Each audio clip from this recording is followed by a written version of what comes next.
श्री स्वामी समर्थ, स्वामी समर्थ महिमा।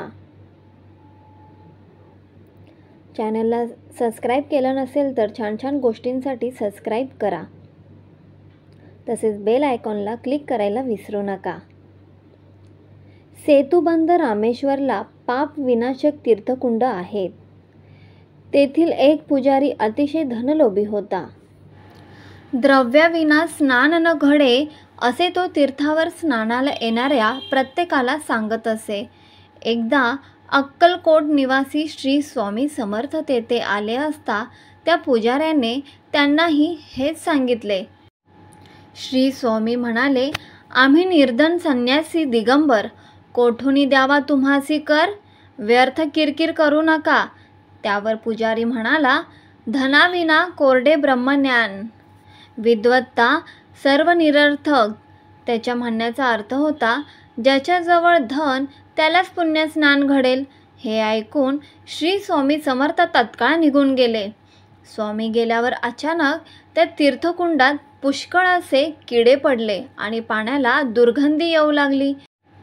या दुर्गंधीमुळे कोणीही भाविक तेथे स्नान करू शकत नसे।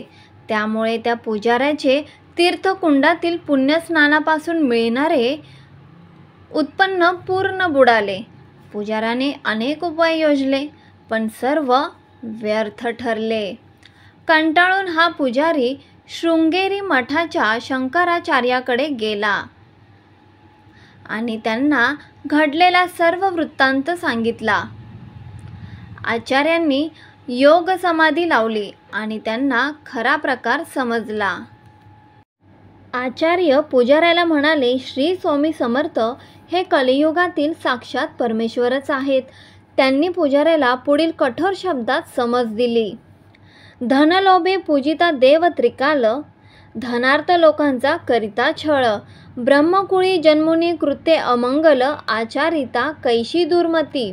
आजपासून धनलाभ सोडून लोकांचा छळ करणे बंद करा आणि उपदेश केला।